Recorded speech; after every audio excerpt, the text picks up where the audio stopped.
So in this video, you'll learn how to download files from Telegram. So if you've received any documents, photos, or videos and you want to save them on your device, whether it's a phone or a computer, this is what you need to do. Simply start by opening Telegram, and then from here, select the chat you're going to be downloading the files from.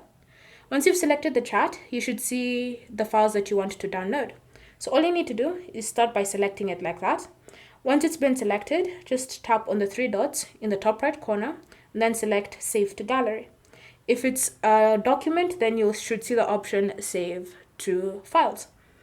And then if you've been sent multiple files at the same time, you can choose whether you want to get the singular file that you've just selected or if you want all of them.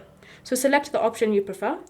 And once you've done that, you can see this two photos saved to gallery. Again, if it's files, it will say two files saved to gallery. And so now, whenever you go open the relevant app, you should see the two images that were previously sent are now successfully downloaded from Telegram to My Gallery app. And so that's how you can download files from Telegram to your device. Thank you for watching.